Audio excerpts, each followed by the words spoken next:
like, you know, we are really behind time. I would like to take one or two questions. I would encourage everyone to speak. You know, when you keep silent, you are listening, you have the impression that you are learning. But believe me, you are not learning much if you do not get involved in the discussion. If you have the impression, but you remember more when you get involved in the debate and in the discussion. So I would like to take some questions.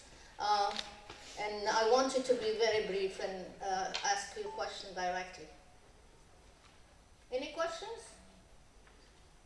Same people? We have the same people, leaders. Thank you. Professor Baina, I just can't talk. I mean, your presentation, your workshop last year was amazing. You outperformed yourself. MashaAllah. Beautiful, amazing. Thank you so much. Now, I love the allusion to George Orwell's notion of Big Brother.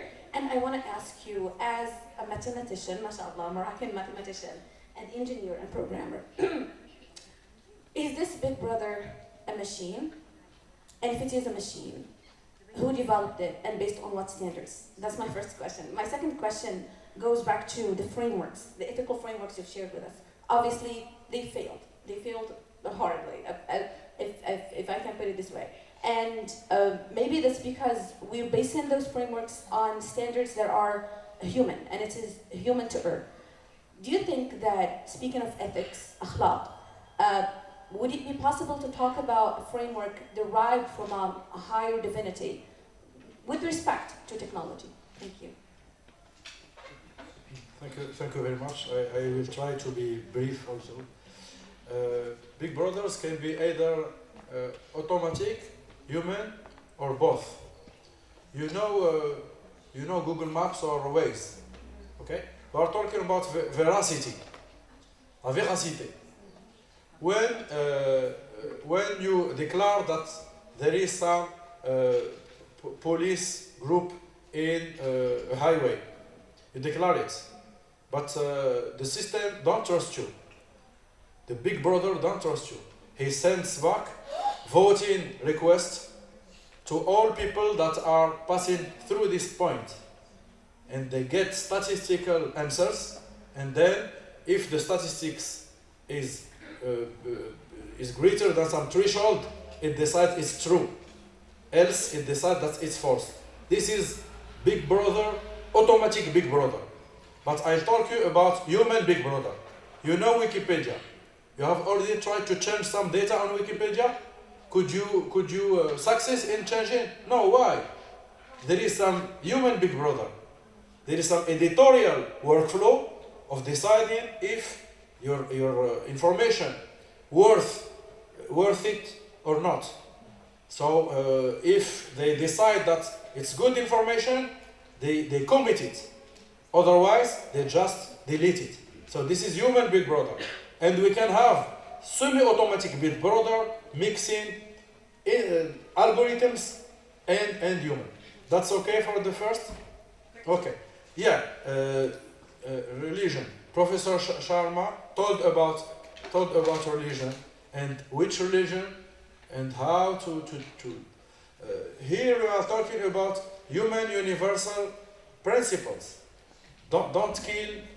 I mean, Moïse 10 commandments are just logical, and we can find this in Hinduism. We can find this in Catholicism. This is just human sense ethics. Of course, we are now talking about religion, belief in God, and ethics of AI. I can refer to some podcasts in Spotify. Le code a changé. Le code a changé, which is a France Inter podcast, which invites philosophers. It's mostly in French, which invites philosophers, ethnographics, religious people that are talking about this kind of questions. But of course, if you are a believer, you don't see AI as if you are not a believer. Yes, your way of seeing AI is changing. As I told you, if you are not believer, you can consider that AI is God itself. And people think that AI will have conscientious, will be conscientious in the future, will have real emotion, etc., etc. But people that believe, I am not judging believers or not believer, but people that believe know that there is some characteristics of creator that cannot be taken by the AI itself. So, and this is subjective question. I refer to this podcast. Okay, but of course we cannot just import ethical Western principles and use it. For example, in the United States, there is DEI, diversity, ethics, and inclusion. If you want to apply to United States job position, you can confirm professor. You have to apply with pedagogical report, with research report, and with diversity, ethics, and inclusion. That cannot be can be antinomic with the religion beliefs. And if I am Muslim, I'm not sure that they will trust me. Even if I tell them I am DEI compliant, I don't know if they will believe me. I hope I could touch some. Last question. If Professor. Yeah, sure. Last question. Oh, nice, of course. So, Professor Karim, I have a question for you. You said, of course, you are a scientist, Moroccan scientist, and you are providing us with a lot of help, a lot of visions to take into consideration for the future of Morocco. My question is... I am not just scientist, I am poet. Yes. Oh, that's fine. Okay. So now, I am here as a human. Okay. And mathematics and informatics just are part of No, but as a researcher... Carl Jung's personas. Okay. So for you, this is a question directly to you, Professor Karat, as well, and for you, Professor Karim, because you are scientists, you are researchers, and normally the decisions should be bottom up. That is to say, they have to take into consideration what the researchers are saying and then apply them in the government. So my question is quite a little bit discouraging. Doesn't the government listen to our researchers, people who did a lot of things to Morocco? Look, I'll be politically correct, okay? I will not hurt anyone. Professor Sharma tells that AI is business. It is following economic lobbies. Why they will listen to me? This is discouraging. If they want to make business, I mean, listening to me is just keeping the project waiting, etc. Look, in AI world, United States and China is investing.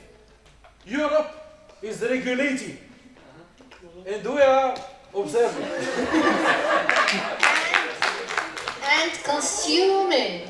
We are consumers of whatever the North produces, not only the North, the South. We consume everything we find. We never think of producing, and that's the main issue actually. But we have to change this. Yeah. We have to change it. Yeah, I just want to answer because I see Maha, a novice researcher. You are a second year, first year doctor? First year doctor student. You remember all the enthusiasm we also had when we started research, thinking that our research will have an impact and that our policy makers and decision makers will listen to the outcomes and the results and the recommendations of research. Unfortunately, it's not the case. It's not the case in Morocco. It is the case in some countries that have developed and that believe that development should be based on the outcomes of research and recommendations of researchers. And of course, you know the case. The famous case is Finland. Finland has reformed its educational system and has made of it the first and top educational system in the world, better than any. You know, the US system is not the first. It's, I think, 15 or something like that. Okay? So, because they believe that before they do any research, they should before they do any reform, they should absolutely undertake research. They did undertake research. They listened to the students, the pupils, the parents, the teachers, and everyone. They went really through a very exhaustive research, and they came out with recommendations from the field, practitioners. And this is how they implemented the research. All the reforms in Morocco, and you may wonder, many of you are teachers, professors, and so on. All the reforms that Moroccan educational system has undertaken so far were top-down reforms. I remember 2003, where we had to hold hours and hours of meetings for implementing the LMD system. And we did work on this for years, I think from 2003 to 2009, where we really tried to provide an evaluation of the LMD system with recommendations of what worked, what did not work, because we tried really, I did myself undertake a research, listening to students, what students say about the LMD system, what were the flaws, what were the strengths. There aren't only flaws, there are also some strengths.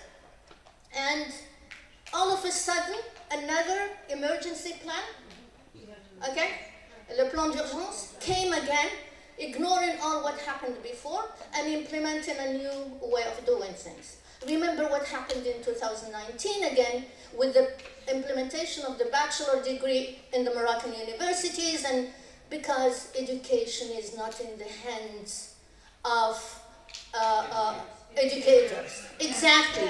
Because education is still in the hands of politics. And in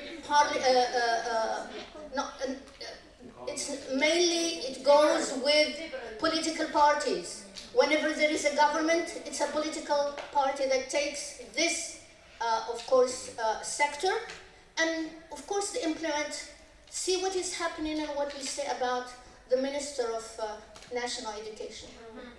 From you see, I'm sure you have listened to all the discussions in the parliament about it. So I think that it's a dream. Let's dream that one day our decision makers will realize that in order to really reform whatever sector, there is a need for research, and that whatever decisions are taken should be based on the recommendation of really exhaustive research in the field. Yes, please, come here. Can I say one thing? Yes, please. Professor Baina, I have never learned so much from one person in 1 hour. I have read the books written by many scientists, computer specialists, philosophers, ethicists. But in one presentation it showed, and I will not go on, and I have many questions and discussions we'll have throughout the day and tomorrow if we have a chance. But remember the last slide, where he said, the future is in your hands. You can be character 1, 2, 3, 4, 5, 6.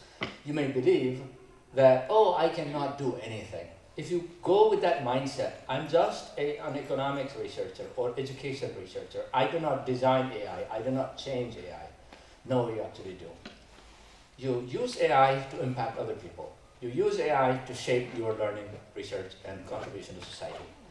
Because when you feel powerless, and we keep saying you're powerless, you will become powerless. If you ask any education teachers, oh, I don't design the curriculum. That's the normal statement in all the developing countries. If you go to the more developed countries, they don't say that. They say the courses are designed somewhere by implemented. Implementation is design. The courses are designed somewhere, but I implement it and I assess. I have power over my students. So wherever you have a little agency, start going from number 1 to 2 to 3 to 4 to 5 to 6. Go back to the slide Professor Baina presented. You are the character you want to be, if you try to be. And so I just want to say thank you again. And with this, I I'm sorry I have to close this morning's session with our two keynote speakers, and I would like to thank both of them for their very insightful presentations, and once again would like to extend my thanks to you who are here participating in this event. Without you, of course, we could not hold the event. And I would like to thank the other speakers who are here, very patient, very, careful, listening carefully. Dr. Adris Benis, Dr. Huda Amzil. I don't see the others, but of course, thank you for staying here. They are really good learners.